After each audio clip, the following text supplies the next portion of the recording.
What's going on, everyone? Welcome to Movie Emporium Flashback Reviews, where I take movies from the past and break them down and tell you what I think about them. We're back to talk the fourth film in the Mission Impossible franchise, on the road to was it Dead Redemption or Dead Reckoning or whatever the hell you call it? Red Dead Redemption of 76. Part 17. Of 69 and the third and 33 and the third. I don't know. There's like 18 part ones coming out this year, and this is just another one. But yeah. So Triv, we're back. We're here. We are going into unknown territory, or the unknown, undiscovered territory of films you have not seen in this franchise. Yay. And I've been really excited to get to this point because I think after watching this film today, I'm really curious, or not today, I watched it yesterday as it's recording. I'm really going to be really curious to see what you think of this after watching the third one, because you had talked about, if I remember right from the 18 hours of editing I did, that it's crazy how many pictures and stuff I have to pull. But you had mentioned about how you felt that was a really action-packed movie, and you had a lot more positive things than I did, even though I really liked the movie. And so Mission Impossible Ghost Protocol is a film that sat for a little while. J.J. Abrams was originally supposed to direct it. It was, he ended up going off to do Super 8 and stuff like that. So because of Brad Bird's experience in action animation, just action like directing with Incredibles and Ratatouille and stuff like that, he was brought on board. There was no really any other director that was looked at. This was a script that was written by Josh Applebaum and Andre Nemec, who did I can't remember what film they did, like a Star Trek movie or something like that. But it was ghost written by Christopher McQuarrie, who became who is now the staple director for this franchise, now doing 4 films. And before you actually say what you think of this movie, did you go into this with any expectations? Did you expect it to be, because I've been talking about this movie for a while. I mean, in our discussions about how I think this is the movie. Mission Impossible 3 kind of does it, but I think this is the movie that truly sets this trajectory for this franchise to go into the stratosphere that ends up becoming as one of the best action, spy, whatever thriller franchises in the market. And I'm curious, like, were you excited to go into this movie? Were you dreading that you may not like it? What was your anticipation for Mission Impossible Ghost Protocol? No number 3, no number 4, just Ghost Protocol, which has a particular purpose. Yeah. Oh, absolutely. It's got a huge porpoise, and that porpoise is not a dolphin. I mean, there may be a dolphin in the next one. You don't know. There might be, yeah.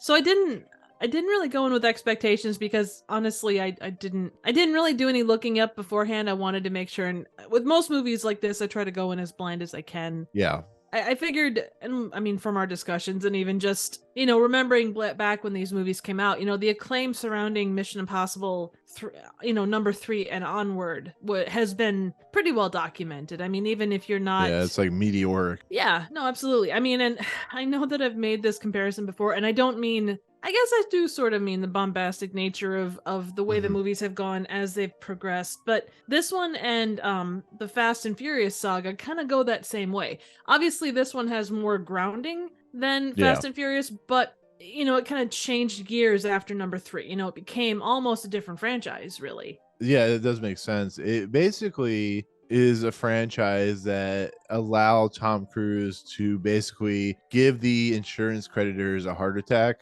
every single time they made a film.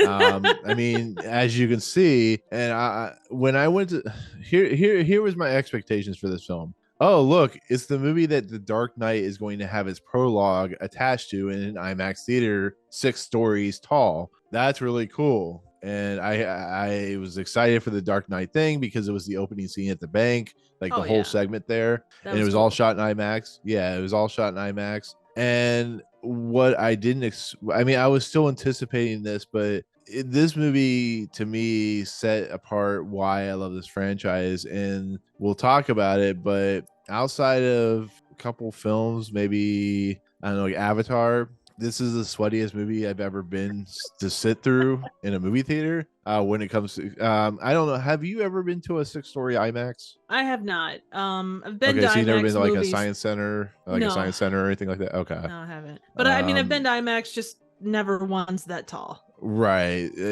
Well, if you ever come down to Orlando, I will show you 6-story IMAX. Yay. It's insane. But you know which scene I'm talking about. I am truly afraid of heights. Truly afraid. My biggest fear is stuff that happens in this movie. The idea of being like stuck out a window and stuff like that. We'll get into it, but it's crazy. But anyways, after I watched this movie, I'm like, this is amazing. I can't wait for the next movie. Of course, it would take another 4 or 5 years before the next movie would come out. But with that said, with you not really having high expectations, but having expectations after seeing Mission Impossible 3, was I correct in saying that Mission Impossible 3 feels not you're not correct about anything. I can't oh, okay. you. Well, I kid. am I incorrect with my correct nature? No, I'm just kidding. No, but seriously, like was I correct in saying that Mission Impossible 3 feels quaint after watching this movie? I mean, it gets crazier as the franchise goes along, but that's my initial question that it's a fair question. Prosed or whatever. Yeah. So what do you think?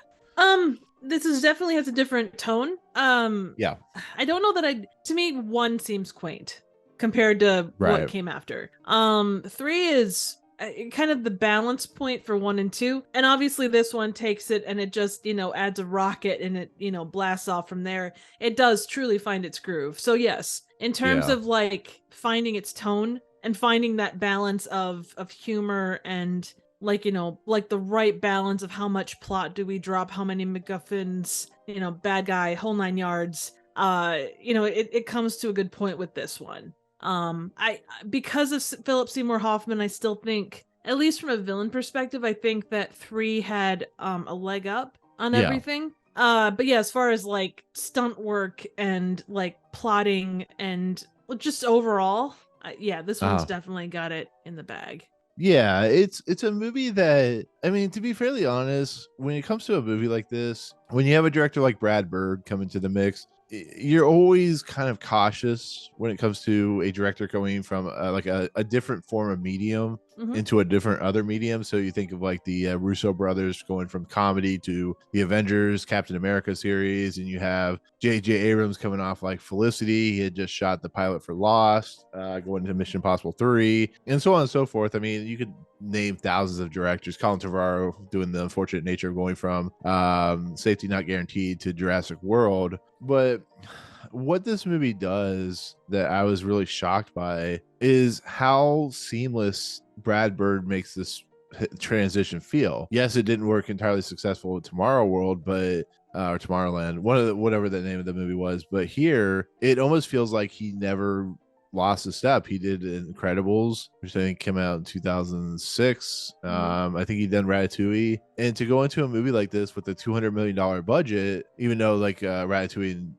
Incredibles probably cost $100 million each, is gotta be a little nerve-wracking. But the level of finesse, competency, and cool-headedness from Brad Bird directing this is really impressive, especially what he's required to do in this film as a director. Like, I mean, I still think the Burj Khalifa stuff may be outside of the Halo jump, and I think the last movie that came out like a few years ago are some of the most impressive things I've ever seen put on screen when it comes to an action-oriented sense, just in the nature of what is. I'm not saying there's no other movies out there, but I get what you mean. I mean, right, but I mean, think about being a director of like a couple great animated movies like Iron Giant, stuff like that, and then being offered the directorial role because J.J. Abrams, I think, was friends with Brad Bird or whatever. Anyways, being offered that role and like how difficult and kind of nerve-wracking that can be. And I mean, can you imagine having to do something like that? I mean, it's crazy. I don't know. And it's kind of grace under pressure. I mean, even from a place of good, you look at like Tom Cruise, and I'm sure that it circulated around directors how much stock he had in these movies.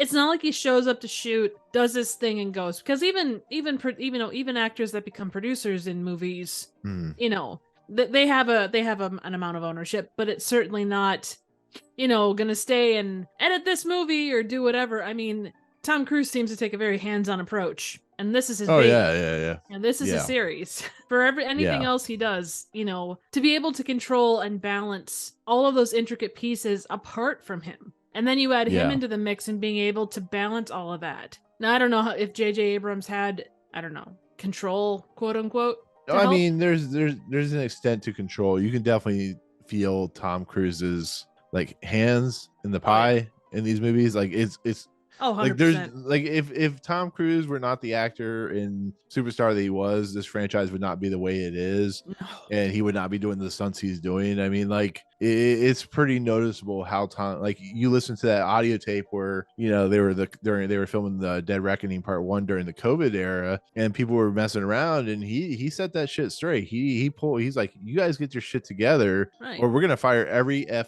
one of you and stuff like that. And people take him seriously for that reason, because these are big budgeted movies with a lot of money behind it, and he loves this series, or else he wouldn't be doing it for when it came out in 96 was Yeah. oh six 16, like Coming up on 27 years or something like Yeah. that. So I mean, it's pretty crazy to think about. I just think it's awesome that a writer, a producer, or an actor like Tom Cruise is willing to give somebody like J.J. Abrams or Brad Bird or even Christopher McQuarrie the chance to direct these films, and give them, with his golden touch of being a producer, allow them to put their touch into these movies, and allow them to. That's what I always loved about when the MCU was kind of doing this thing before it kind of became stale, is it allowed these directors that would never do these types of films to come in and do something truly creative and unique. And like I said, that's why this movie kind of hits me, because like I said, it was a movie that I saw and kind of took me back by how surprised I was. Yeah. So 100%. But even with like J.J. Abrams, even in 2011, he wasn't a small name. Like he was pretty well established as a guy that. Yeah. I mean, I'm not saying that this didn't rocket him to a new level, but I think that he was right. pretty well around. Yeah. I do have a random question. Yeah. This is kind of like off of like recording.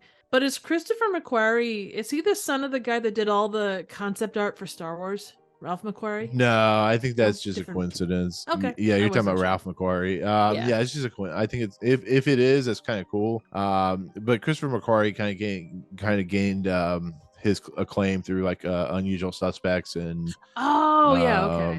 won an Oscar for that. He did, he ended up doing like Way of the Gun and Jack Reacher, and he was a producer on The Last Top Gun. Yeah, he's literally like one of the great writers. He's like one of my, and that's why this movie and the next movie, or the last two movies, or last three movies, as well as what I think is the next one, will be are fantastic. They're well written, they're well put together.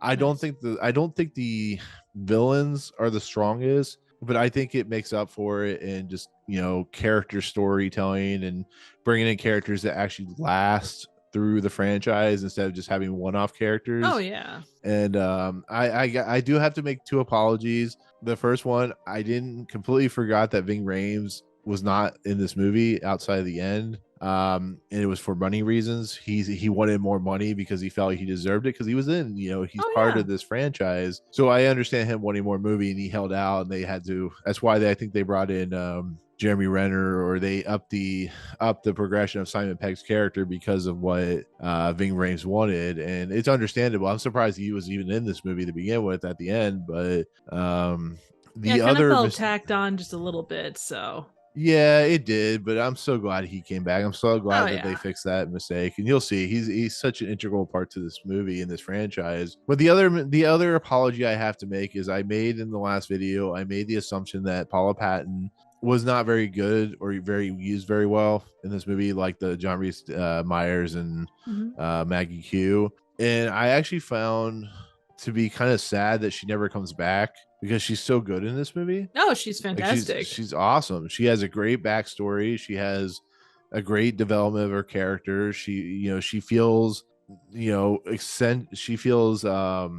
essential to this film, especially with what happens, to Josh. Is it Josh Holloway? I think is his name. Yeah, I think so. Yeah.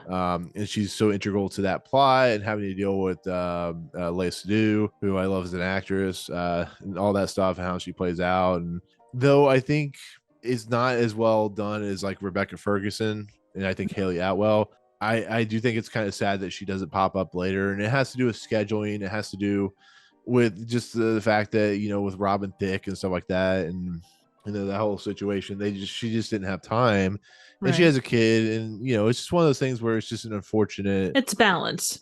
Yeah, it's the unfortunate nature of this franchise where sometimes you just get kind of put by the wayside. But I love everything about her. I think she absolutely delivers as the one of the leads of this movie. But Oh yeah, total badass. yeah, but like overall, I mean, do you think this? I think you kind of answered it, but I'm kind of curious. No, go for it. Do you think this movie is a step up from the third movie? Oh yeah, there's not even a question. I mean, Okay. and we kind of talked about as far as like the stunts went in 3, like they were solid, and yeah, they not were bad, good. definitely. They were good action movie stunt pieces for the time. But right, like Fast and Furious, like a lot of those franchises that were kind of blossoming at that time, every movie they wanted to do something bigger and better and crazier and more. Oh my God, we're gonna leave Nick, fearful of heights, since we're shooting this in oh IMAX. God, yeah, right. We want his head to explode now. And I mean, overall, it has a great cast. I mean, it also is a movie that is kind of like the Harry Potter and the Goblet of Fire of this franchise, where I don't mean like there's a Voldemort or anything like that, but it is kind of the first part of what becomes an ultimate story that continues through 5 and 6. And then I'm not really sure how 7 is going to connect, but like I said, Rebecca Ferguson comes back, and all these characters come back from the other films. But this is like the starting point of where this franchise eventually goes, and will eventually conclude with the Syndicate and stuff like that show up in Rogue Nation. I was gonna ask if that was the case, since they brought it up at the end of this one, like if that was gonna be the thing that kind of went throughout. Yeah, the Syndicate ends up becoming, you'll see this, they end up becoming like Spectre in a lot of respects. Yeah. Where they are the baddie. It just, unfortunately, it took 3 films to get to that point, which is kind of, well, no, I'm not saying it's bad, but that I go back to compare it to Harry Potter. The first 3 movies in the first 3 books are setting up the world of Harry Potter and Voldemort and kind of his backstory a little bit. It's the 4th film where I feel, the 4th film and book up to the 7th or 8th book or whatever it is, that I feel it's one cohesive story that has continuing plot lines and threads that eventually conclude in that. And that's what I feel like with this Mission Impossible Ghost Protocol movie, where it starts that thread of blah blah blah and goes into the other films. They're still loose threads, but you know what I mean by that? I get Does that make sense? Yeah, no, absolutely. I will say with this, when you bring up Harry Potter, it does bring up this. So in the Harry Potter Goblet of Fire movie, you have big event, big event, big event, big event. There's not necessarily anything that connects them together very well like there is in the book. That would be my one thing about this was, and I know they were, it was all connected by, trying to capture, the bad guy and nuclear secrets and all that stuff. Yeah. But it was kind of like big event. Okay, run. Okay, we're here. Next big event. Okay, run. Okay, we're here. Yeah. Next big event. You got 2 seconds. Okay. That would be the one thing that, and not that you need those low points, and they did have a few of them, but it was definitely like big event, big event, big event. So right, and the only reason I say that is the events that happen in this movie do have a ripple effect in the next couple movies. Oh, I'm sure. So they have pieces and parts that connect the whole entire thing, and like I said, the Syndicate become the major like villain in a lot of respects, like the Blofeld and stuff like that. Yeah. I think Spectre's a little more well established than what the Syndicate is. I think this is like Spectre light a little bit, but yeah. I mean, this is a movie that also has some really just well positioned characters. I mean, I gotta ask you this question: what do you think of Simon Pegg in this movie? So I'm torn on him. Like, really? I really, okay. So first off, I really enjoyed his character. I love Simon Pegg. He's one of my favorite character actor guys. The one thing that kind of got me was, at first he's like, oh, I just passed my field test for doing the thing, and then he does all the kind of like rookie mistake things. He accidentally puts his face up on the holographic wall, and bloopers ensue and whatnot. But then all of a sudden he's like consummate professional. He gets his shit together, and he's like, not that he's the second in command to Tom Cruise by any stretch, but he's like the glue that holds everybody together. He's like the dude in the chair. Yeah, like the Q yeah, of this. absolutely. Yeah. And he kind of goes really, and I know suspension of disbelief, all the rest. He does a great job. He's funny. He's a great piece for that team, and I'm glad that they brought up his character, because I think having someone like him is a very good addition. That would be my only that was my only kind of thing. Like, he went from rookie to like master really quick. But I think you probably, given that situation where you have to be like on your game, you do, get your ducks in a row. Right. Yeah, I mean, I get that. It's the starting point for a bigger progression for Simon Pegg, which is nice. I think as he moves along, I think he starts to become more fleshed out, which I like. J.J. Abrams, of course, brought in Simon Pegg because they had worked on they were getting ready to work on Star Trek and stuff like that. So I get why they brought him in. I like, once again, I think he was fleshed out because Luther Stickle was unfortunately not going to be in this movie very much, and it's the unfortunate nature of it. So I think that's why, it's like when you bring in, you have the quarterback who gets injured, and the quarterback that comes in ends up being like the star quarterback type of thing. Well, here's a question. So obviously Luther Stickle was kind of like the guy in the chair, and then Simon Pegg became the guy in the chair. Not that that's all that they could do by any stretch, but without giving away too much, how do they address that in future movies? Because obviously both of them are it becomes balanced. Simon Pegg's character, I think, depending on how you look at it, I think Simon Pegg's character becomes a little more agenty than he does become scientist. But then again, it's been a while since I've seen Rogue Nation and Fallout, so I might be missing things. No worries. I was just curious. No, absolutely. I can't remember offhand. That's my only. How dare you? You call yourself a Mission Impossible fan? Hey, Triv. What? Remember, I saw Mission Impossible Fallout as my first review. Oh my god! It's not like I've only seen it like 85 times. I mean, come on. You know what? I saw The Amazing Bulk as my first review. You know what? That thing sticks with me. I have scars from that movie. Thank you very much. But you got to remember, me going Mission Impossible Fallout. And I can go Incredible Bulk all over your ass. So shit. No. You wait until you get a big purple blob of a monster coming after you, then we'll talk. I mean, I don't know what you do with Grimace. I don't know. Don't tell me what you do with Grimace. Oh, he's shaved. He's shaved. He's like a shaved ball sack. He used Manscaped. And this episode is brought to you by Grimace Ball Sack. Manscaped.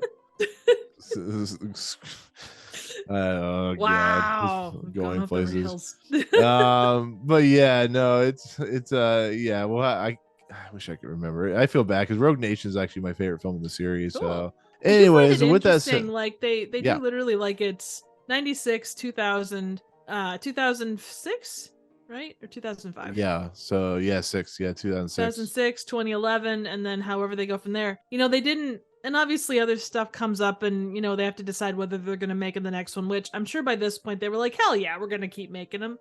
But the reason this movie took so long is because Tom Cruise decided to jump on chairs and find his wife and stuff like that. He went through his artistic phase. Yeah. Can we call them interior design phase? You could say that. Right. I wonder when. Yeah. I'm trying to think when I guess that wouldn't have been him. I was trying to think of when Battlefield Earth came out, but that was back in the 90s. So, and that wasn't. No, that was 2000 actually. Yeah, it was 2000. And that was John Travolta, not Tom Cruise. Yeah. This was a time where he had like War of the Worlds, Night and Day, some other stuff he had come Minority out. Report? It just Minority Report was 2002. Okay. But this was the period, like this movie was kind of, I think it was supposed to come out earlier in the decade or whatever, but because he had jumped off, like no joke, he had jumped on the couch and become like a huge Church of Scientologist guy and stuff like that. It just became, people got sick and tired of him, and I think this was a movie to fix that problem. Yeah. To kind of get people back on board. And I think it took a long time. It took over almost a decade for him to get really back on track. And I think he's now to a point where he's kind of back to his status. But yeah, that was crazy. I remember when War of the Worlds came out and it like completely underperformed, and Night and Day was a complete travesty of a film. And I think he did Lions for Lambs and Oh Yeah, yeah. Was Vanilla Sky? No, that was Vanilla Sky was early that was 2000s. 2001. Yeah, that's See, 2001. feel my vagina, as It's- in Magnolia, not that. oh no, there's some crazy stuff in Just a few things. Vanilla Sky. Yeah, Magnolia. Tame. No, I'm just, I don't want to go there.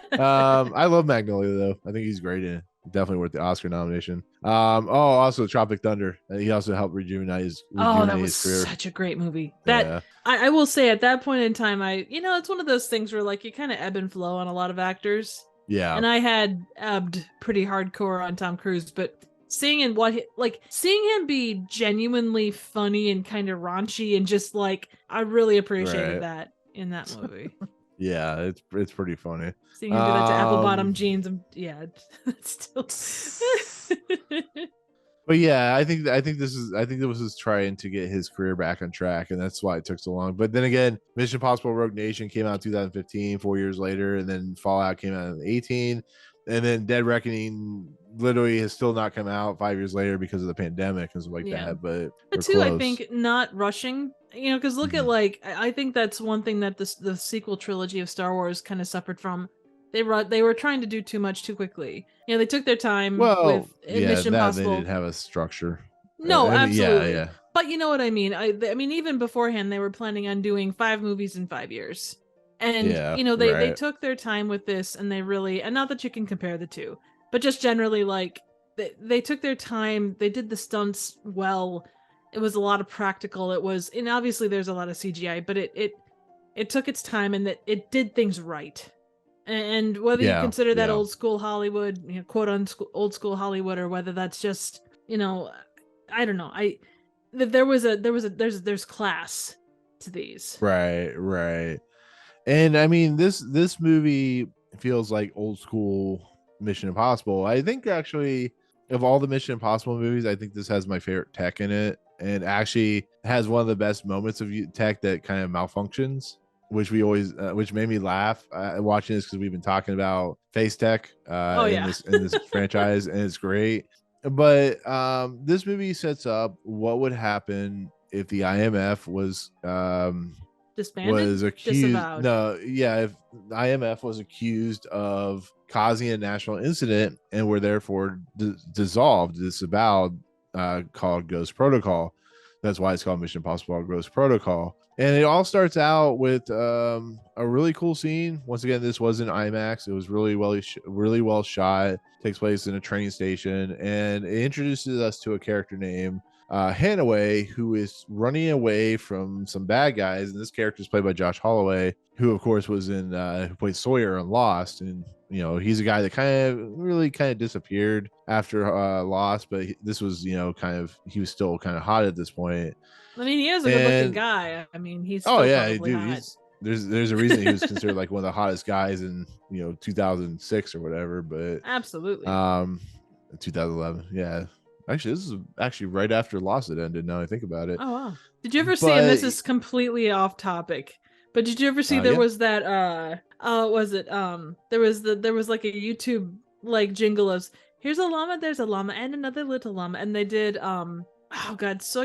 did Sawyer and Locke. Seen this, yeah, it was that was a really random thing, but I remember my nieces watching those, and they were hilarious. No, Lost was huge for me when it was airing. It was like my favorite show that was on TV at the time. I stuck with it through all 6 seasons. I was good for you. Yeah, I still haven't learned anything, but yeah. You never know. Right. But with that said, he has. I don't know if it's fully explained. I think he has the nuclear codes or something of that nature. But he's running away from these bad guys. He does a really cool kind of jump off the building onto like an inflatable mat that kind of pops up out of just as he's throwing it down. It's like Acme Tech from Coyote and Roadrunner. Exactly. And like he's shooting up in the air, shooting the guys as he's falling. And it's like really great stuff because, the one thing about Mission Impossible that makes it great is when the tech is just so outlandish and so weird and crazy, but it feels like awesome. Like this is the stuff like that we loved about James Bond with like Roger Moore and even Pierce Brosnan, where the tech is just, it's out there, it's weird, but it's kind of awesome because it feels like, you know, a really out there kind of strange situation. And, you know, for him to land on a inflatable within seconds like Matt is pretty great, to be fairly honest. I think this action sequence setup is great because you really don't have any idea what's going on. You just know that this person is running away from some people, and it doesn't involve Tom Cruise, which is kind of strange because like the first 3 movies deal with Tom Cruise at the very beginning. And I don't know. I mean, it gets into like he gets up and he's walking, and Léa Seydoux, who I for the longest time didn't realize she was even in this movie, plays Sabine Moreau, who straight up murders him. Oh yeah, Kills she him. just comes up to him, sticks a gun in his gut, and just takes him out. I will say, Yeah. like with what the hell's her name? Carrie Russell. She kind of Yeah. had that, like, where we start with a different agent, like the focus is on a different agent than Tom Cruise at the beginning of 3 as well. To some Well, extent. but I meant like in the prologue, the beginning of Oh, that Mission way. Impossible Yeah. 3 is Tom Cruise and Philip Seymour Hoffman and Michelle Monaghan being interrogated and stuff like that. So it has like that intro there. And here it's the same. Like there's no Tom Cruise. You have no idea where Ethan Hunt's at. And it gives us like this segment of just kind of out of the blue. I like the tact like he has the eyepiece and like his phone rings and it shows, he realizes that there's like who it is, and he's shot and killed by Léa Seydoux's character, and she seals like the nuclear plans because she's gonna sell them. And I like that because it's different. It feels spy-y, and it's just kind of a cool segment. It actually serves a purpose and feels, you know, good. I mean, I don't know how you feel about this whole opening segment. Oh yeah. Well, and we also get the introduction to our 2 other people too, with Yeah, on the what train. is Yeah. Paula Patton's last, or what's her, it's not Dunn, it's Brand, right? Brand? No. Jane Carter. Carter? Yeah, okay. So Yeah, yeah, Carter. Carter and Benji. Oh We yeah, kind of Benji get Dunn. Yeah. we kind of get those introductions as well. So Yeah, which is nice because it allows these characters to have some kind of opening. So we have our pieces starting to put them together before even Ethan Hunt comes into the mix. And you know, it's just, I like it. I like when they set up and they have, you know, just a small little 2 to 3 maybe 5-minute scene that doesn't even really come into effect till later on in the movie, but really has a purpose. And that's why I like the opening to Mission Impossible 3, because even though it's a scene that shows up in the middle of the movie, it actually gives us some stakes. Somebody dies, and there is some real emotional resonance there to a particular person in the movie. So that's why I like this opening scene so very, very much. But I also like this opening segment in general because, you know, Ethan Hunt, or it opens in a prison, and of course Carter is going through the tunnels as they do in these movies. Benji is doing the control board stuff, and Ethan Hunt is just in a cell moving that rock or whatever that thing is back and forth on the wall. I don't know, it just becomes, as I think as Rob alluded to in the Indiana Jones in the Last Crusade video, a good director is able to ramp up the tension of an action scene the more and more the action scene goes further into the story. So as we'll talk about later on with the Burj Khalifa scene, the action it starts out small and starts building and building and building. And that's the same thing happens here. We have, for some reason, Ethan Hunt in a prison cell, and they start, you know, opening up cell blocks, and Ethan Hunt's escaping with I think his name's like Bogdan or something like that. Yeah. I love the kind of Benji's watching on the video monitors, and you know, Tom Cruise's Ethan Hunt wants to go into the cell to get Bogdan, and they're just sitting there waiting as all this kind of chaos is ensuing. I love that. What's that song? Who is it? Oh, Dean Martin. It's Dean Martin. Ain't that a kick in the head? Yeah. Oh, is that what it is? Okay. Yeah. Great song from the original Ocean's 13 or Ocean's 11, not 13. What the hell? Is that where it's from? Yeah, and I'm sure that it was probably aired other places too, but that's where I first heard it, was Ocean's 13, or for God's sake, Ocean's 11 from the 60s. Right. Yeah. I love the fact that they use this song that incorporates, Tom Cruise being a badass, using his fighting capabilities to take down prisoners. I love the fact that when one of the doors opens, this like gigantic guy steps out and he looks at Ethan Hunt. Ethan Hunt looks back at him and he just motions like this to the guy, and the guy just goes over and starts fighting him and stuff like that. And it basically is just it's kind of a nice juxtaposition to number like 3, where they had We Are Family kind of brought back in a couple times. Right. Yeah, I actually forgot about that. It's great. It's great stuff because what is the point? Like, there's no real rhyme or reason why he's even in this prison at this point. Like, he's there. We don't know anything about why he's there. We have no idea what's going on. Where is Julia? Like, what exactly is happening? And I love it. It gets revealed as the movie moves along. It leads to just like this chaotic scene in this prison in Moscow, and I think it's great. I think it's great stuff, and it leads, of course, to them basically using a machine to I don't know, get through the atoms of the floor or something like that to kind of shake the floor loose to kind of collapse it and stuff like that, which is great. Tech. It's very much Acme tech. That's what I love about this movie. It's Acme tech. It doesn't make any sense, but we're just like, sure, go with it.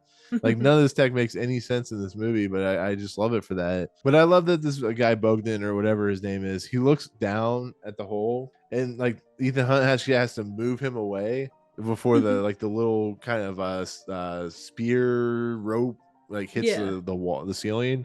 And other thing too, he doesn't say one single thing that first like 3 or 4 minutes. No, like, not a word. Right, and he has that rock that he throws against the wall, and he just sticks it back in the wall before he's let loose out of the prison. And it's like none of it's really explaining, like, why is he here? Like I said earlier, why is he here? What's going on? Why are they breaking him out of prison? What exactly is the nature of everything? And I'm gonna go with it. It's cool. I love this action stuff. So, in the words of Invisible Boy from Mystery Men, while a raccoon humps Spleen's leg, just go with it. Yeah, just go with it. Let that raccoon hump him. Exactly. Go with it. Exactly. No, sir. Yes, sir. I do like it.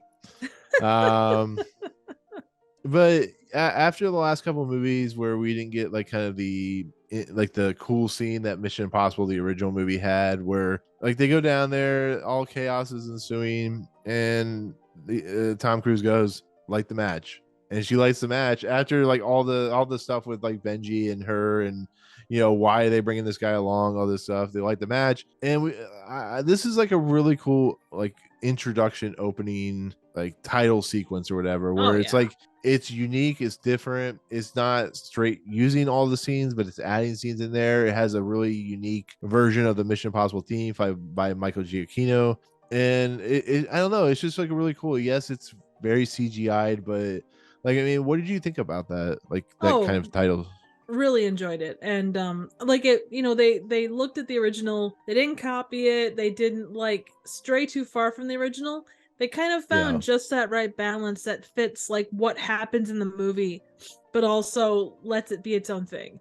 I will say, I think they went on a little long, like as far as that bit, but overall, it was very well done. Yeah, I mean, I get that. Like I said, I think that's the problem with title sequences in movies or TV shows, is sometimes they go a little too long, but I think they've justified that recently. It's a nitpick. I mean, in grand scheme, that's nothing. Like, it's 2 minutes out of an hour or 2 hour 15 movie, so you're not talking like massive amounts of anything there, but by any stretch. But yeah. But I get that. I get that whole logic when you bring that up, because it does make sense. But basically, Ethan, like they brought this guy out of prison, and all hell is breaking loose, and they travel to this payphone, and I love that Ethan calls it. He's asking for a cleaning service, of course, which is hilarious. And he hangs up the phone after he's like talked to him, and they try to get information. This is, when we'll learn about like the whole Moscow Kremlin thing. And I have questions about that too, but I love that the phone doesn't self-destruct. Yeah, that was he awesome. Like walks away, and then he stops, and he actually turns back around, and then he walks up to him and he goes, and like it explodes, which I think is great. It was kind of like Kerry Russell's head. It's like, Oh man. R.I.P. That I'm is sorry, true. that was really rude. R.I.P. Kerry Russell in Yes. Mission Impossible. Yes. But like I said, it basically he is given a mission. He's told whose people are, which are going to be, the Paula Patton and Simon Pegg characters.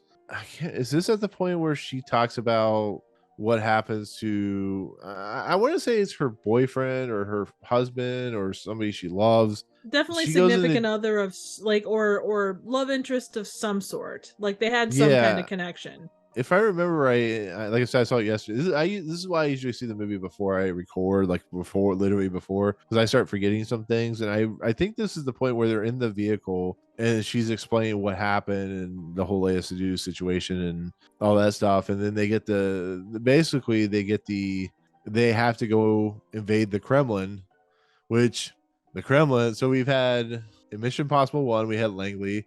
Mission Impossible 2 didn't really have anything. Mission Impossible 3, of course, had where they break into? They had that Oh, big the lab. Vatican. Yeah, the The Vatican. Vatican. And now we have the Kremlin. So they're just breaking into all these places. And Oh yeah. yes, you have Easy. to. Yeah, easy. It's always easy. Like it seems super easy. Like these highly guarded, secured facilities. All you need is Tom Cruise and a couple other agents, and you can easily break into Absolutely. them. No, And they no had like questions 4.5 hours to get their shit together because the guy on the line was like, "Oh, by the way, we're gonna give you your normal crew because this is happening like right now." And then the voice, like the different voice, came on. It's happening in approximately 4.3 hours. I mean, they only had 2 hours to steal the rabbit's foot, so I mean, they could That do it is in 4 true. hours. Yeah. Yeah, I mean, They 4 had hours 3 is like minutes at the cakewalk. end of this thing, so yeah, Yeah, you could do it with time to spare. Nothing will explode or go wrong. Yeah. What? Time has no meaning in Mission Impossible. True. Oh, You should totally know this does. by now. Absolutely doesn't. No meaning. But I was waiting for them to use. I talked about this in Mission Impossible 1, and it's the same thing here. I love that the guy that he's going to look like is literally just Tom Cruise and like with a mustache, and like there's no mask, so he basically looks like himself. And he looked like himself in the first movie, but he had a mask in that. So I was just waiting for him to have a mask in this, but they just put a fake mustache and fake eyebrows or something like that. And well, and he had a super know, like low, like his hat was super super low, so you really couldn't see his eyes. yeah, exactly. And I just think it's fun. I think that when they do these scenes, they're funny because they're just over the top and silly, breaking into the Kremlin, especially in certain circumstances that we're dealing with today. Breaking into the Kremlin would probably not be a good idea for Americans. And as we learned, it really is not a good idea what happens. Well, and you talk about the mask. Benji even brought up the fact that, we're not wearing masks. Why are we not wearing masks? Yeah, I don't know how you feel about it, but I love that instead of Ethan being by himself in this mission, and Langley and then him doing like the whole thing with like the very beginning of like Mission Impossible 3, here like Benji like escorts him as like his confidant as they walk into the Kremlin, dressed as Kremlin high guards or whatever. In charge. Yeah, and I love that Benji just can't stop talking. He keeps being told to shut up, and he still keeps talking. He's like, I do this because I'm nervous. It's like my first time in the field. And I love the idea. This is some great stuff because they walk up to that guard. Paul Patton's character, of course, using a balloon to navigate where to put that device that will help them get into the Kremlin. And I love that she's just controlling it with like her camera, or she has a camera or something like that. Yeah, like she's got a little camcorder. Yeah. And I mean, this seems like very familiar to like the Vatican scene, but it becomes much more serious as it moves along. But I love the idea of like them going up to that guard and it taking several seconds for it to download, and he's like yelling at the guard, and then Benji comes up to him. He's like looks him up and down and says some like I don't know, some really nasty thing to him. Yeah, watch your crap. And he just like looks him up and he walks away, and I love that stuff. But I also love that the main bad guy to this movie is played by Michael Nyqvist. I'll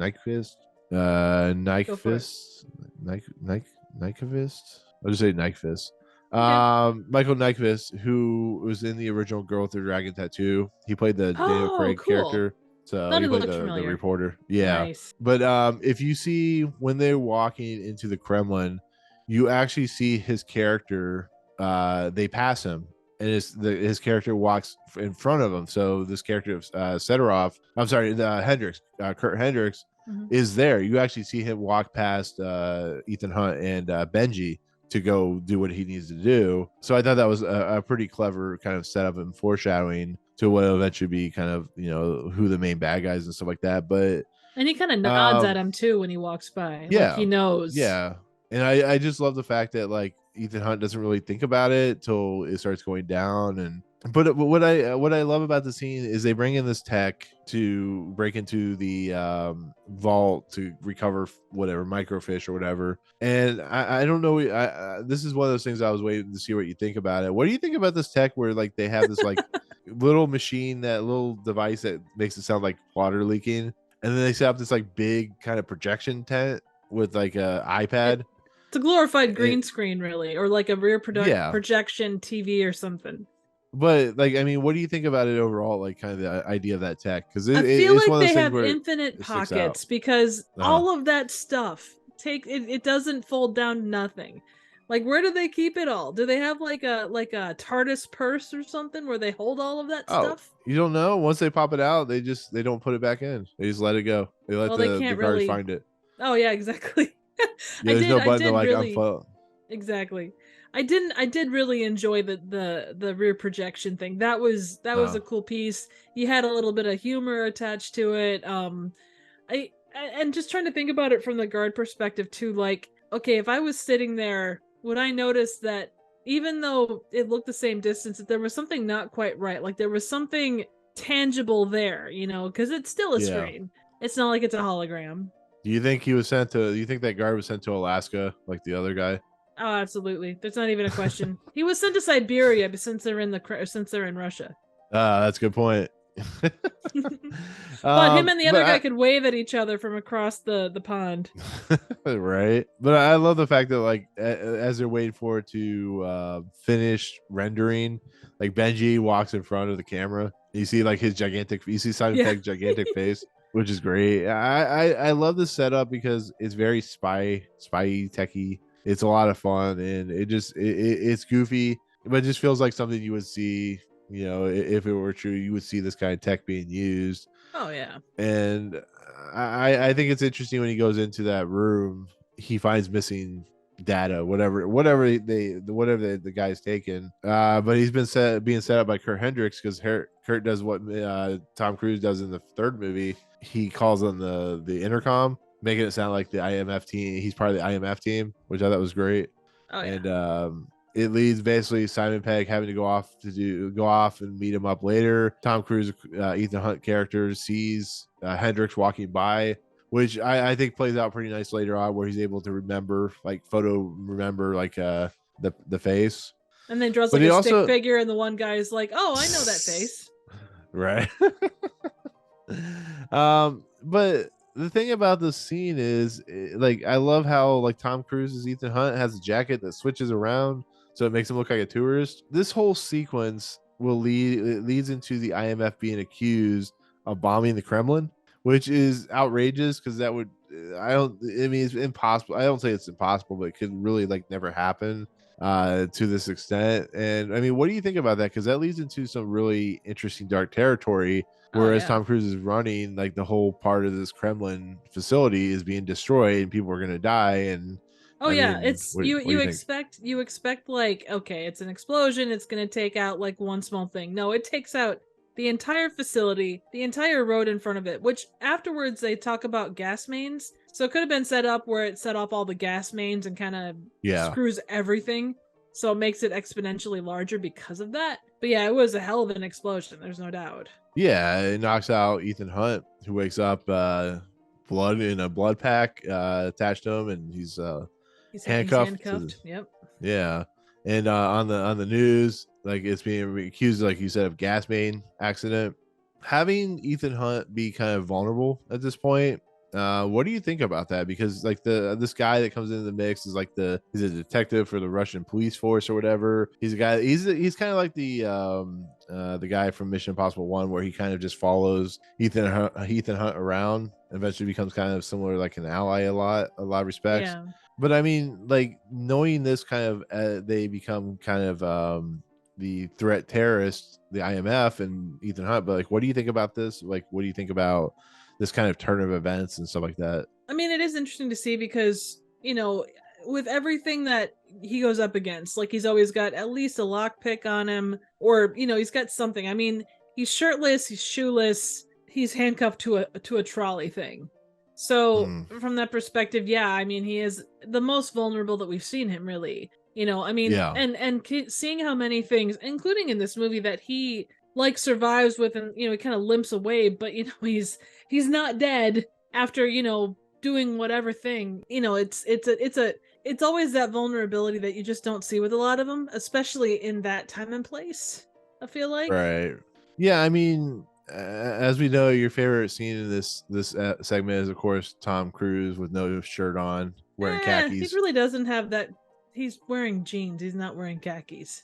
Is he? It looked like khakis. I'm just hoping it's khakis because I know how much you love khakis. Oh, Jesus, no.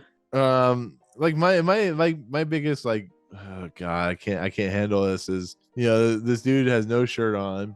He's in it's really cold in probably Russia at the moment. He's on the side of a ledge with no shoes and socks, no shirt, wearing just a pair of khaki pants. And I'm like, oh god, that's gotta be the most uncomfortable feeling in the world. Oh yeah. And he's having to escape a guy who literally just like lights a cigarette as he's staring out. Like, what's up? How you doing? Yeah, he's like, you gonna jump down the trash dumpster there, or are you gonna come back to me? And of course, Ethan Hunt finds out a way to use a he's got a belt. Yeah, he uses his belt to kind of like run down the side of zip line down a truck and fall very hard on the ground, but is able to walk away. And it just, at some point, you're like, this guy, this police detective is like, he's just standing there as he's watching all this. He's not running to go chase after him and stuff like that. He's just like, son of a bitch. Dumbfounded. Yeah, exactly. Yeah, he doesn't know how to feel about it. But yeah, I don't know why he doesn't chase him. He just kind of stares blindly and weirdly. I think he's caught off guard because he's like, oh, this is what I'm up against. Yeah. And I just love that Ethan Hunt takes a jacket. He finds a pair of shoes, takes the phone, calls the cleaning service on the phone to find out where he needs to meet a couple people, throws the phone in the hole. Like he's so good at like the kind of trajectory of the hole. He just kind of throws it in and it just kind of falls in there to get rid of the phone. And yeah. So he goes and he meets a couple characters played by, of course, Tom Wilkinson, who plays the IMF secretary, and Jeremy Renner, who plays William Brandt, who has a history with Ethan Hunt, as we find later on. Mm-hmm. And I love the scene because it gives us all our information that we need to know going forward. We learn as Ethan Hunt is very good at drawing pictures of people off of one time he saw them. It's not unlike that leprechaun that we saw in the that news report. This is a good looking picture of Hendrix. And I love that William Brandt kind of looks at it and he's like, it's not perfect, but I'm pretty sure that's Hendrix. And what I love is we basically, Tom Wilkinson, who's basically uncredited in this role, is good friends with Ethan Hunt. Like they have a good history together. They know each other really well. And he talks about Ghost Protocol. And basically Ghost Protocol is a Order 66 for the IMF. And it basically disavows because they're considered terrorists now. And he is numero uno terrorist, is now in the Lamb. He now has to do everything on his own. He needs to find Hendrix, and it's going to be without the help of anybody, basically, outside of his, Benji and Carter. And in the middle of everything, as he talks about how much, Ethan Hunt means to him, it does that, holy crap moment where everything goes chaotic. The car falls into the lake. He's being shot at. Tom Wilkinson's dead. They use him as a decoy. Like that kind of stuff. Like, I mean, it's cool. I mean, what do you think? Yeah, no, it's excellent. And the follow up to that, just as far as like Brent asking him, how did you know that would work? And he's like, it was just a hunch. And that statement comes back a couple of more times. And I mean, it does reinforce, and obviously we know that Ethan Hunt is very good at what he does, but it does reinforce kind of what he's doing. And he just has a good head on his shoulders, like a good gut feeling. Well, I just got a question. Like, the IMF is supposed to be like the elite top squad of spies in the world. Like, they're good at what they do, but they always seem to have trouble to stay together or alive. Like maybe a couple of people live, but for the most part, like Mission Impossible 1, everyone dies except for, you know, the bad guys. Here, the IMF secretary of IMF dies. Josh Holloway's character dies. It's just they get disavowed. The whole entire, you know, program gets disavowed. It's just like, man, they're not very good at their job. They're like the team from 24. They're just like I think too that it's just like put in those kind of situations, like it is like the worst of the worst kind of situations. Like I think it's just kind of given that more than anything else. You know, you go until you can't go. That's kind of where it ends, though. Yeah, I just think it's funny. They're like, you've been disavowed. You now have to do everything in the dark. And I also love that, like, their chance of escape is on a train, but the train starts rolling away, so he has to like press all the buttons, and he's like, "Son of a bitch, I have to put my eyes up there," and stuff like that. And it's just like they're trying to jump onto this train that's moving, and as we learn, it's a bunker of sorts that has all of this IMF tech, and of course contains Benji and Carter. Yep. And I don't know. I mean, it's very much unrealistic. Like a train would never be spotted in Moscow having this equipment. I mean, it's just like, I guess, sure, we'll just go with it. Safe house. It's always suspension of disbelief, like any of these things. I mean, again, look at how many times Ethan has like fallen off buildings and, you know, crashed a car through like 100-foot drop and all of these things. I mean, the fact that he survives every one of them with minimal injury, if any, you know, that, I mean, I don't know. I agree, but I think that's hardly the most unrealistic thing. Well, yeah, and then you have like, well, true, and you have like the thumbnail drive, which is all he used to do is put it on the monitor thing or whatever, the table computer, and it just automatically starts downloading. It's just, this stuff is so wacky. It's so weird. Like, you know, they have all these computer screens and they have guns that, you know, Brant actually brings up by accident. And, you know, it just, all this is so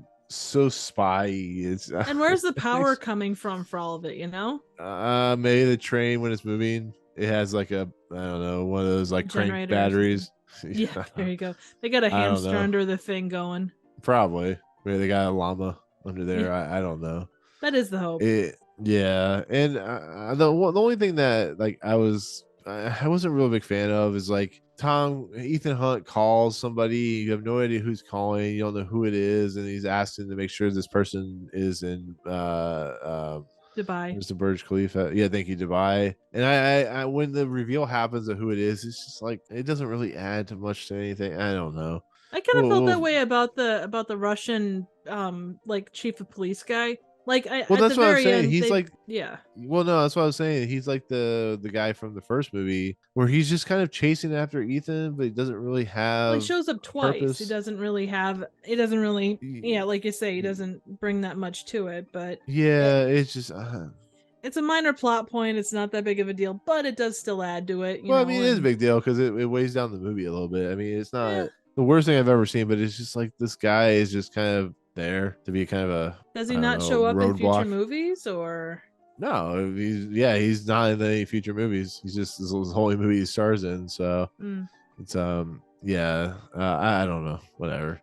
But this is where probably the most memorable thing happens in the movie, and kind of like the signature piece de resistance of the franchise, I think is the best way to put it. So they have to travel to Dubai to meet up with Moreau and concoct this crazy ass plan to basically trick Moreau and this other person who is going there to meet to exchange diamonds for the Russian nuclear codes, launch codes, to set off a nuclear explosion. I mean, this is a very atypical Yeah. nuclear explosion, blah blah blah. It really isn't that exciting, to be fairly honest. It's just there. I think the ending part of this segment, like at the end, like near the end of the movie, is really cool. But it basically is your atypical spy story. But they do it in a really kind of awesome way where they are going to have to meet in the Burj Khalifa. They have to, as we'll start learning,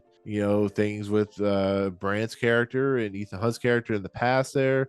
But what they end up having to do is switch out the numbers of the doors to trick these individuals into going to the two different sections of the building. And they also have to break into the server room, but they can't do it from the inside. So what do they have to do? And I do like the moment where Benji actually grabs the gloves and looks at them and puts them into it actually is a nice little setup. But what do they have to do? I don't know. Go hundreds of stories up in the air and have Mr. Tom Cruise or Ethan Hunt basically walk out into the windows of the Burj Khalifa on the outside after they removed the pane of glass and climb. I think it's either up or down. It's up 11 stories. Is it up 11 stories? Okay, yeah. So they have to, with the experimental gloves, which you never know if those experimental gloves are going to work or not, have to walk out hundreds of stories, which is one of my biggest fears of being that high up and outside like that. Like if you're a window washer or something like that and the thing breaks, just it may. Okay, so most of it, the beginning is set up where it is in your traditional I think they shot in like a 2.38 or whatever frame rate aspect ratio. But imagine this, they've done all this stuff, they set it all up, they made this decision where he has to climb outside, and as he's walking towards the window with these gloves, the aspect ratio goes from here and then goes 6 stories tall of him looking down hundreds of stories, having to climb up the Burj Khalifa. Now, as we're aware, he has harnesses on and stuff like that, ropes that they digitally took out. But there is nothing more nerve-wracking than a human being like myself having to watch a guy walk outside of a building with just experimental gloves and his wits and have one of those gloves malfunction and watching that glove like fall away and having him hold on for dear life, hoping this other glove does not malfunction. And you can imagine me sitting there and I'm gripping tightly the sides of my chair as the scene is taking place. Now the scene's only like 10 minutes long. It's not very long. No. But you know where I'm going. Like, imagine being in a 6-story IMAX watching this insanity progress, being like, I made a mistake. I'm like Will Arnett or whatever in Arrested Development. I think I made a mistake. Yeah. I have to ask you this question. Like, when I talked about how I felt Mission Impossible 3 was quaint, this is one of the main scenes I was talking about. I understand 100%. Like, it is a much smaller scale. Yeah. 100%. Like I say, I don't think that it's quaint per se, but I do think that in terms of scope, it goes from like they turn it up to 11 with this one. And it's definitely like while watching this, you can definitely see that even if you just watch this on a normal movie screen, that this is a movie that was made for theaters. It's like Avatar or Gravity or Star Wars. It's a movie that you have to see on the big screen. Anything less doesn't really do it justice.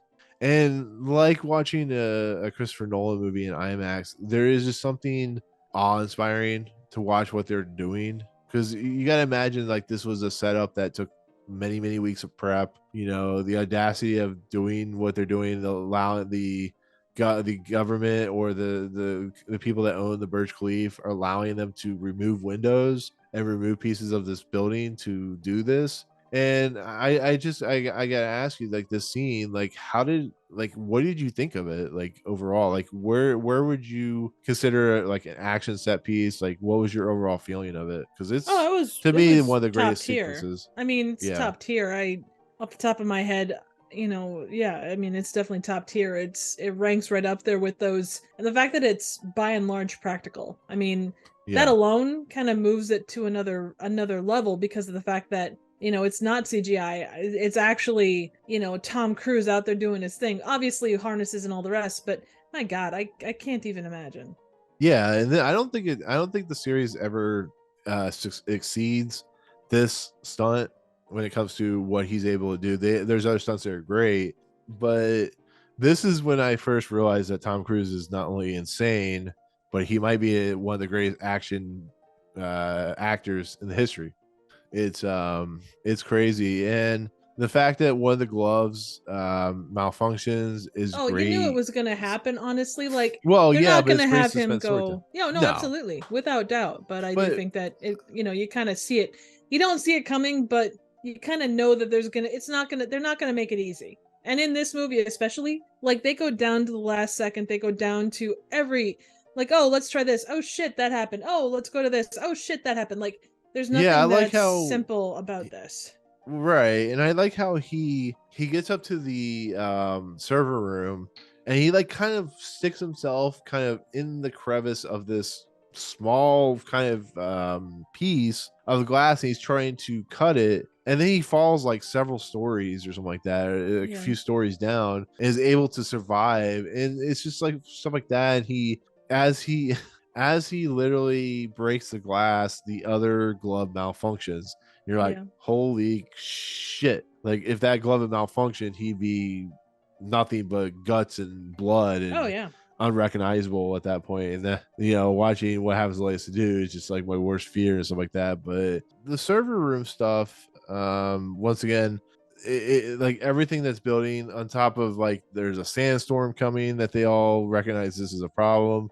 And then like one of the bad guys, one of the main antagonists, shows up early, so now they're on a ticking time clock where they have to get all this done, all this taken care of. Ethan Hunt doesn't have any gloves that work, so he has to figure out a way to get back down 11 stories, as we said. I think that's what you said. Yep. Back to the room, and this is like, what do you do? And so he devises a way to use the fire hose to jump out, and he does the whole running down the Burj Khalifa, which is a really awesome scene.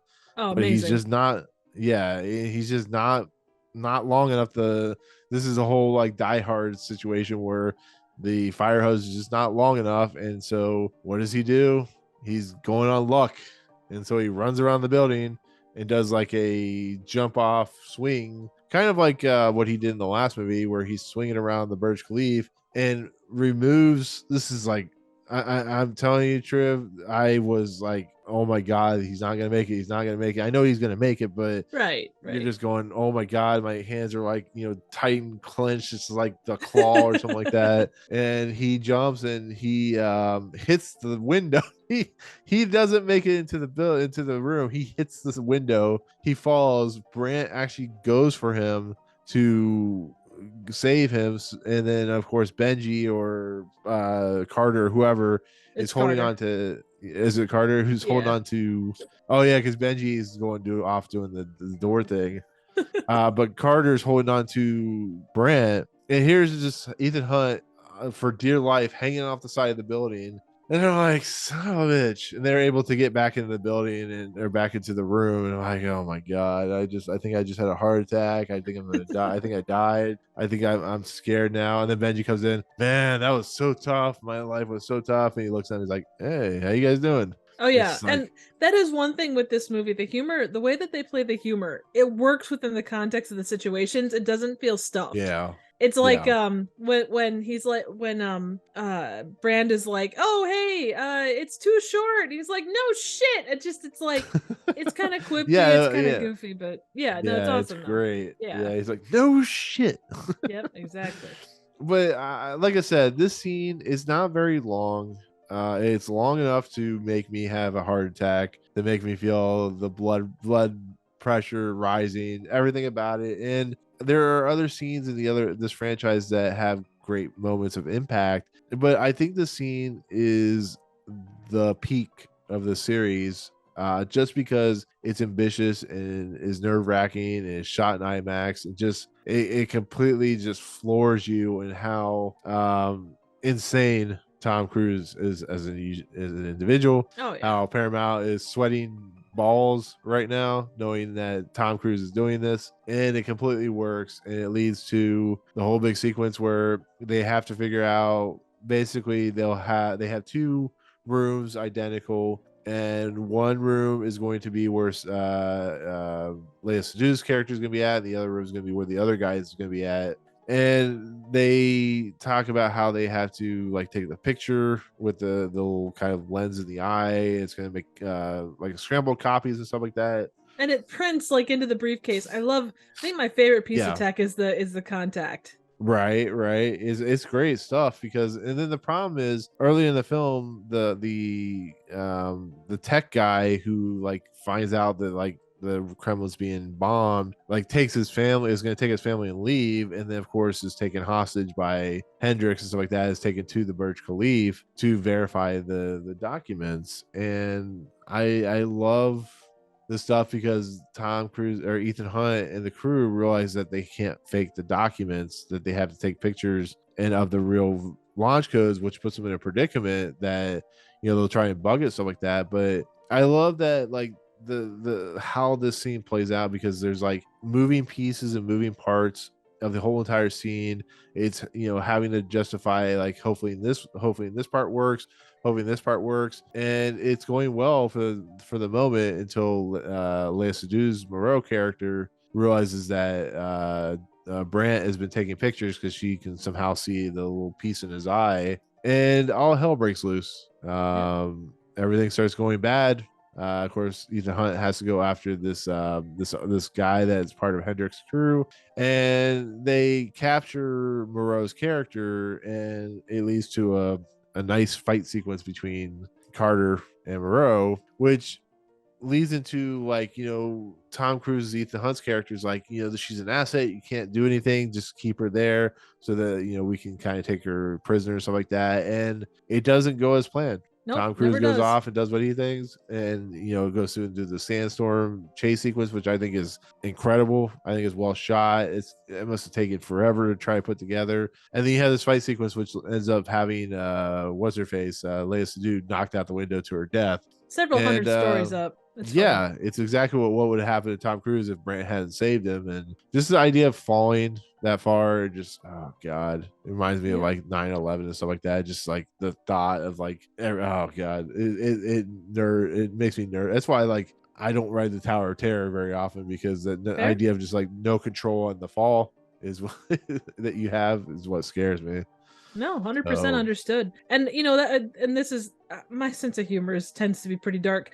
All I could think was, wouldn't it have been funny if Ethan Hunt was running outside the building chasing down Hendrickson, and it turns out that like Lea Seydoux like landed on top of like Hendrix, and that was the end of the movie. That would have been hilarious. Oh god, that'd been hilarious and terrible at the same time. Yes. But I gotta ask you, like the sandstorm chase sequence, like what do you think about that? Like I think it's really cool, but like, oh yeah, no, absolutely, it was fantastic. And just being in my neck of the woods, like a sandstorm is kind of the far, like you get tornadoes and windstorms and stuff, yeah. But something on that level, like it does make you think. You wonder how they handle it, you know, where they're at in Dubai there, because obviously it's something that comes up more frequently than not. But yeah, it was fascinating to watch, and just how like driving through that and all the stuff they did a great job incorporating it and kind of using the bits. And like, I mean, there's a lot of crazy shit, like all the times when Ethan like gets pushed off the back of the car and rolls out of the car and, you know, almost get hit by a car and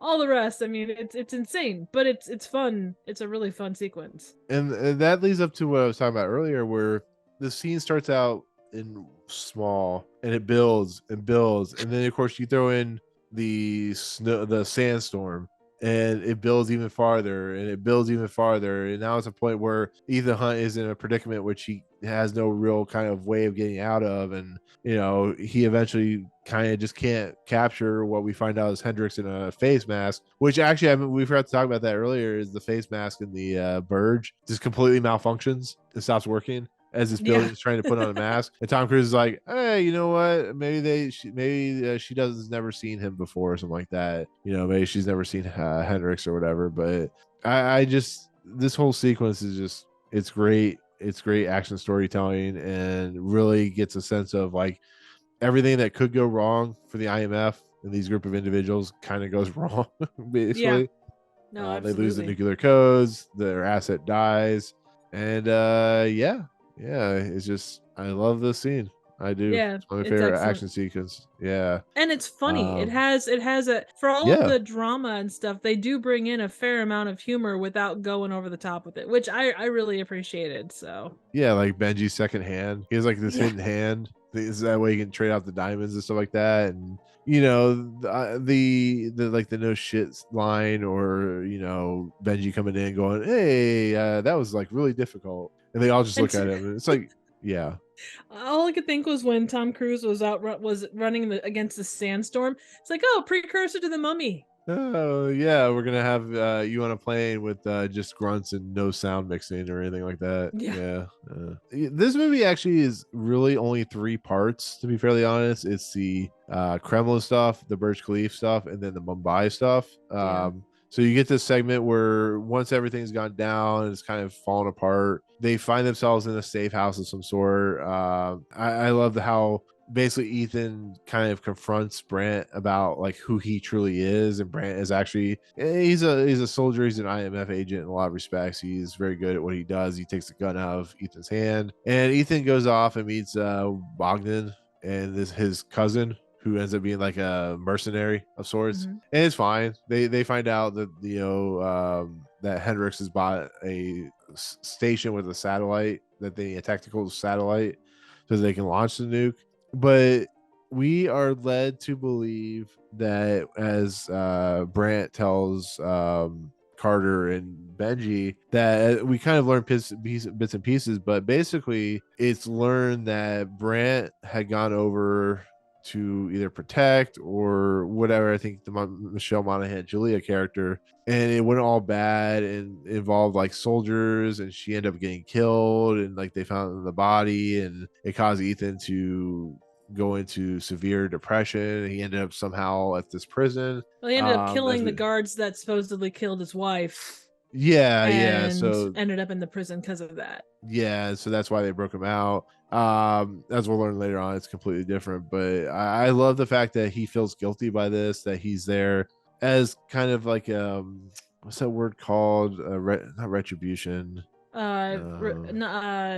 He's there to Repentance? make up. Yeah, repentant. He's trying to make up Yeah, for his past actions. yeah, and I find like that stuff, like the idea of like the back history for Paula Patton's character, the back history for Brand's character.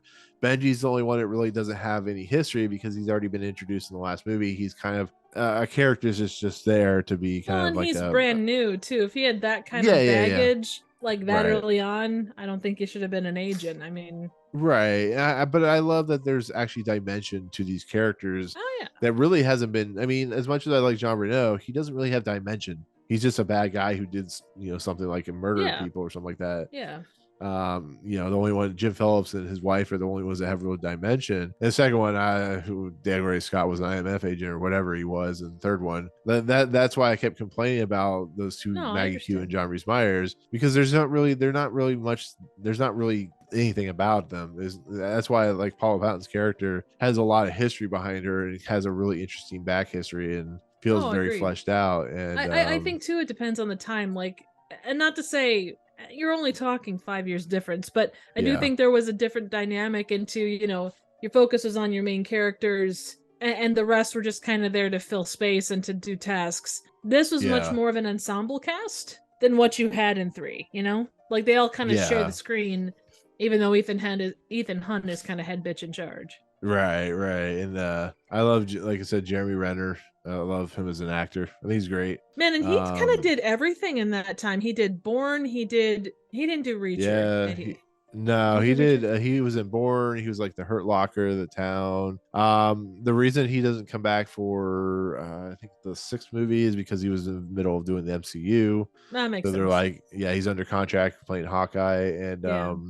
I just love this character. I think it's fascinating that he has some kind of history that's actually really potent to Ethan Hunt's character, and it actually gives dimension to Ethan Hunt, because you're like, why is this guy in prison? What is exactly his deal? It's not really fully explained, and you realize his wife has been killed, which, like I said, leads into the fact that they've added some story to this idea of like pushing forward a character into a new movie, the same character using like kind of the focus. It allows dimension to a character like Ethan Hunt, who in like the first three movies was just more of a spy than anything who keeps getting screwed over. But I like the fact that they bring over characters from other movies that make it more fleshed out. And they decide they basically have to go to Mumbai to figure out where Hendrix is at. Anil Kapoor, who plays Nath, is of course a famous Indian actor.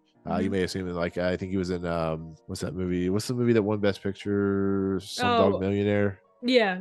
Yeah, he's been in a lot of Indian films. Very famous actor. Basically, they have to use Paula Patton's character to seduce him to get the location of the tactical satellite, and then they use Jeremy Renner's William Brandt character to infiltrate the server room in this palace or whatever, and they have to use a machine or like a, I don't know, some kind of massive armor. magnet. Yeah, it's a massive magnet. Yeah, I don't know if you laugh when Simon Pegg's character starts talking about it. And he's like, "So I jump, yeah, and I catch you. So I jump hundreds or like several stories, and then I catch you." Yeah. So I was laughing my ass off because it's like, oh yeah, Jeremy Renner's like, "Do you realize what you're saying? So you're going to catch me in a wind turbine that is still moving? Yeah, I'll catch you. It's not proven tech, but I'll catch you." Right, and especially given the lack of continual work on the tech. It all kind of works succinctly. Then we have Hendrix and his guy going to the place, the tactical satellite station, and it basically leads down to this. So they get all the information from the Mumbai guy, the consulate or whatever, and they're able to do what they need to in the server room to figure out where Hendrix is at. And of course, as we know, Brandt doesn't, almost dies, but he has to use the wind of the turbine to get himself back up because the device is malfunctioning. And in the process of everything, they're going after Hendrix, and Hendrix is able to convince the Russian military in a submarine to shoot off a nuke towards San Francisco. One other real quick thing that happens, and it's pretty damn funny. When Brandt comes up back because of the wind turbine and stuff, and he lands like back inside the control room thing, he says, "Next time I get to seduce the rich guy." And I laugh my ass off at that line because it's so damn funny. Right. Yeah, it's good stuff. It runs throughout this entire movie. Oh yeah. But basically, the nuke is sent off. They only have a few minutes. They have to get to the station. Basically, Carter and Benji have to fix the problem because they remove all the cables and stuff like that. Ethan Hunt goes after Hendrix to the car park eventually. And basically leads into this confrontation where Ethan Hunt fights Hendrix in this car park. The cars are all moving around. They're fighting. He's trying to get the suitcase to successfully unlaunch the nuke. The nuke is getting closer and closer to San Francisco. And like you mentioned earlier, Ethan Hunt has the life of 5,000 cats because he gets hurt. He hurts his leg. They fall down many flights of car. I love the car park. Like, it's just like it's so cool. Robotic station. Yeah, it moves up and down. Cars moving in and out, stuff like that. Within the last few seconds, they're able to kill the henchman guy. Carter is, or Benji. Benji executes him. She has to insert the drives because he has to fix everything and turn on the power in order for Ethan Hunt to press the button to cancel the nuke. Now, to be fairly honest with this, the time frame that the nuke has from launch till Ethan is able to hit the button, there's only like, I don't know, 5-10 minutes at the most, but it seems like it takes like a half hour.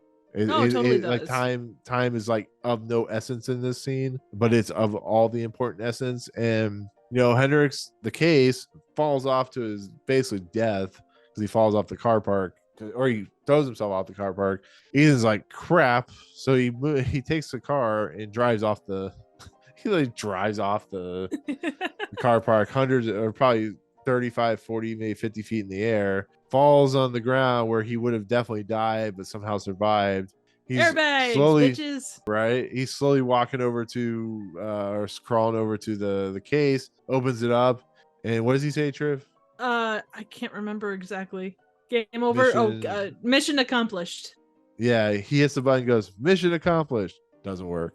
And he does it again. Doesn't work. And as soon as Benji turns on the power, she inserts the things.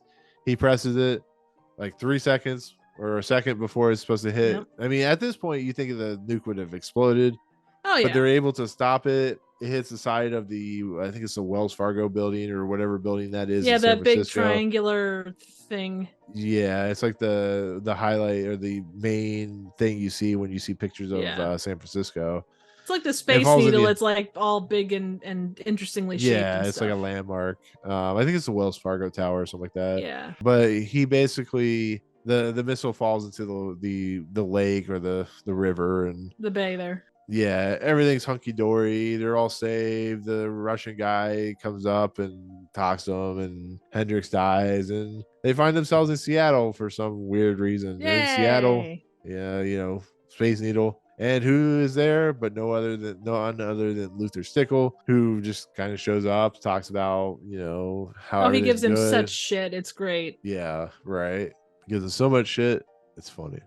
It is very much. But basically, Luther Stickle just kind of walks off, leaving Brant, Carter, and Benji to sit there and talk. And he basically gives them iPhones from 2011 iPhones to accept the next mission, whatever that is. Of course, Carter doesn't ever come back. And in the process, they go walking off. Benji and Carter go walking off into the next movie or whatever. And Brant sits there and talks to Ethan about, how he was there and blah, blah, blah, blah. And Michelle Monaghan comes off a boat in Seattle walking off. And we realize that not only was this a way for Julia to be hidden so that his enemies, Ethan Hunt's enemies, won't find her, but it was all a ploy to find people in this Russian prison that could help him out to find Hendrix, because Hendrix became a hugely big figure for IMF to find, therefore relieving Brant of the fact that he actually didn't kill her or didn't get her killed. He actually was just used as part of a mission in a lot of respects. She gives Ethan Hunt a look, and Ethan Hunt gives her a look, and he walks off to Mission Impossible Rogue Nation. And that's the end of the movie, basically. That's Mission Impossible Ghost Protocol. And it's, like I said, it's a movie where a lot of stuff happens, but it happens in 3 parts. And I think it is very successful in what it's doing. Absolutely. I will say you forgot one very, very, very important thing. When they're in Mumbai doing the first part of the mission, each person has like a code name. So it's Saturn, Venus, something else, and Pluto. And Benji is like, well, Pluto's not even a planet. And he's like, well, we could call you Uranus. He's like, ha, you just like the word because it's got anus in it. So all they need is a couple Uranus, and they'll be good. Exactly. See, Triv, I knew I had you on here for a reason to remind me of the cups of Uranus. Exactly. Well, someone's got to keep you honest. But right. But yeah, I mean, overall, now that we've talked about the movie and kind of dealt with the plot, like, what do you think? Oh, it's fantastic. So much fun. It's not. And I guess any of these, for God's sake, any of these Mission Impossible movies, they're action flicks or popcorn movies. There's a lot more to them than that, but they're definitely like that above and beyond. So, you kind of have to suspend disbelief on a lot of stuff. At the very end, they actually say something about how much dumb luck they have. And there is so much of that. And it's done in a pretty decent way throughout most of the movie. But there are moments where you're kind of like, oh, come on. But beyond that, like, it works really well. It's fun. It makes good use of its time. It's got some fantastic set pieces and just tremendous stunt work. It is the best. Besides the first one being, kind of the touch point for everything. I mean, this one is just top notch. There's no doubting that even remotely. I agree. Like I said, this is just a starting point at what would become Rogue Nation Fallout, which we get, of course, Rogue Nation, which is my favorite of the series. Some really great action sequences in there, really great motorcycle sequence. Then, of course, we get Henry Cavill in the next one after that, which is great. Yay. And his mustache. And his mustache and his 2 guns, Yep. Is locking, But Ghost Protocol was a film that, like I said, it surprised me. I thought it was really well done. The fact that Brad Bird directed it was crazy. The fact that he was able to accomplish something unique and interesting. The fact that, you know, this is a movie that was ambitious and bold with what it's trying to do. Is it preposterous? Yes, but they're all preposterous. They're doing Oh things yeah. that would never really happen. I mean, there's no way they're going to break into the Vatican or Kremlin. thank you, the Kremlin, and just be able to survive. It is what it is. And like I Yeah. said, this was it just yeah. I don't know what's more to say about that, but it's crazy and insane and gave me almost a heart attack after watching it. So Well, if that's not a 5 out of 5 stars, I'm not sure what is. right. It was also very successful too. It made $200 million in the States, $485 million worldwide for a $695 million gross budget. Gross take. Fifth highest grossing film of 2011 is also outside of World of Worlds and of course Top Gun Maverick, the third highest grossing cruise movie of all time. And it's a movie that once again just shows that the style and pace makes this a truly different type of franchise that even Jason Bourne and to an extent James Bond have been unable to touch when it comes to spectacle. Not even a question. I think they're good in different ways. Like Bourne is, I don't watch a lot of Bond, but I always really enjoyed the Bourne movies, and I think they're more, not to say they're subtle, but I think comparatively they're much smaller stories in the grand scheme. It's just a guy. It's not saving the world so much. Yeah, and the fact that Tom Cruise, I think he was like in his 50s at this point, is doing these types of things is just insane. Oh yeah, dude's insane. So well, it helps too. But yeah, right.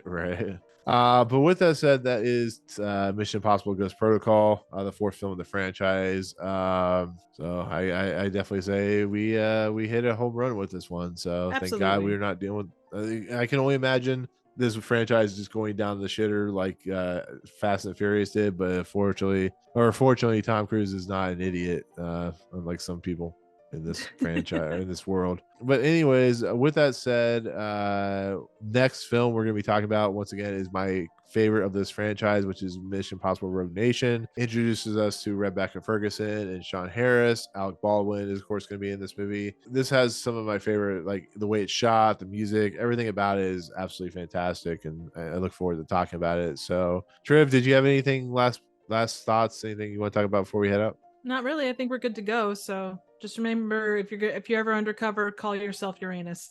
Yes, exactly. Have a nice hot cup of Uranus and jump out the Burj Khalifa. It could be a fun time. Absolutely. Yeah. All right, Triv. Let's get out of here. I think it's time to go to bed, sleep, whatever you do, whatever I do. I don't know. I hang tired. from the ceiling. You're tired. But that's yeah. Don't hang from the ceiling if you don't want Damn that. it. Fine. But anyways, you have content that you like to talk about, reviews and all that stuff. Where's that at? You can find me here on YouTube at Trivial Theater. I did Bloodhook and Hundreds of Beavers before this. By the time this posts, I'll have what the hell is it called? Oh, Bloody Muscle Bodybuilders in Hell. It's a fun little Japanese version of Evil Dead. Definitely stop over and check it out. Also coming up, Nick and I are doing a collab on Meet the Feebles. So definitely check that out. Enjoy us, or please join us. You can also see me on Instagram and Twitter at Trivial Theater. Excellent. And yes, Movie Emporium is where I hold my content at right now. Mission Impossible and Indiana Jones are the two franchises I'm doing right now, leading up to the new films that come out this year. Gonna be pretty crazy. I'm almost done with Indiana Jones, thank God. And then of course Mission Impossible, we still have a couple more films. But yeah, I also have like reviews, normal movie reviews, so look forward to that. But with that said, we're gonna head out and we'll look forward to next week when we talk about Mission Impossible Rogue Nation. Peace out, guys. Yeah.